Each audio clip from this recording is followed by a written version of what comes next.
Chapter 6. Fish for Dinner. Yuck! Myrtle exclaimed when Boom dumped the contents of the backpack onto the kitchen table. She picked up one of the textbooks, fish juice dripping from its pages. Great, she said sarcastically. She picked up a soggy division sheet. A few pieces of seaweed clung to the homework's edge. And how am I supposed to write on this? With a pencil and you're welcome, Boom snapped. It might have been nice to come home to just a little bit of sympathy, but neither Halvor nor Myrtle understood the importance of KBAW tournaments. Mr. Broom, on the other hand, was a huge fan of kicking, or used to be, before he locked himself away. More than anything, Boom wanted to run up the 2 flights of stairs and tell his father about Principal Prunewollop's unjust ruling. His father would call the school and demand that rematch. His father would stand up for him. His father would... Boom sighed. His father had enough to worry about. Boom would have to fight his own battles. My goodness, Halvor said, looking at the madly flapping pile of green seagrass. The tail reached out and overturned the salt and pepper shakers and a jar of dandelions. What kind of fish is it?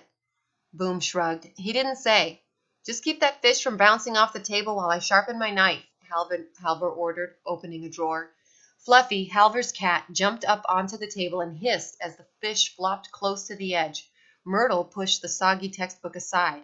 What a strange tail, she said, cleaning her magnifying glass with a napkin. Such bright colors. This looks like a tropical fish.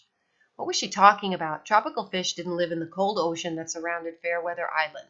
Boom shook his backpack over the sink, clearing out the sand and kelp. The fish kept moving about. Myrtle grabbed a wire basket from the counter, dumped out the dried heels of rye bread that Halvor saved for the squirrels, then set the basket over the fish, trapping it. She took up the magnifying glass and peered through the wires.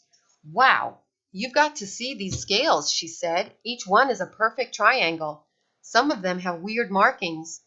Out of the way, Halvor barked, fish-killing knife in hand. He plucked off the basket. The fish began to flop again, upsetting the cat and a jar of sugar. Watch out, Halvor warned as his big knife swooshed through the air, missing the fish by a mere inch. That's a quick fish, he complained, trying to free the blade from the table's surface. I've never seen such a fish. I need a special Viking artifact from the garage. As Halvor went out to the kitchen side door, the fish slipped off the table's edge. Boom caught it in midair. Just as he placed it back on the table, it bit him. Ouch, he cried, holding up a bleeding pinky. It's a shark. The fish growled. Myrtle and Boom jumped back. The cat, truly freaked out, retreated to the corner with its back arched and its hair sticking straight up like Boom's. I didn't know sharks could growl, Boom said.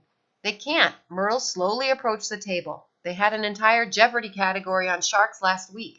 Sharks can't growl and they don't have scales either. Something's fishy here. I need another look. Hold it still with the basket.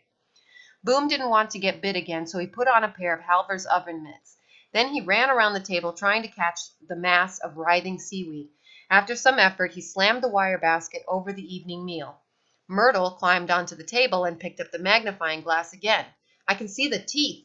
Wow, they're super sharp. Two full rows of them. But that seaweed is in the way. I can't see anything else.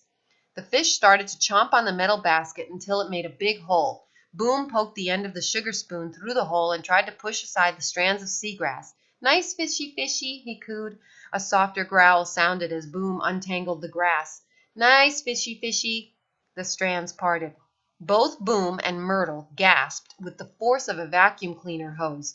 Beneath the hole in the basket peered a little green face. It turned a pair of violet, watery eyes up at them and blinked long black lashes. Out reached 2 little arms, human arms with little human hands. Boom thought his heart would stop beating. The garage door slammed. Boom and Myrtle ran to the kitchen window. Halvor carried an enormous axe over his shoulder as he approached. Oh no, Boom said, recalling the stories that Halvor often told them. That's the axe that Eric the Red used to fell trees in a single swoop. No, Myrtle corrected. That's the axe Eric the Red used to cut off the head of the fire-breathing sea monster. Cut off the head? Boom and Myrtle looked at each other and, without speaking, knew exactly what needed to be done. End of chapter 6.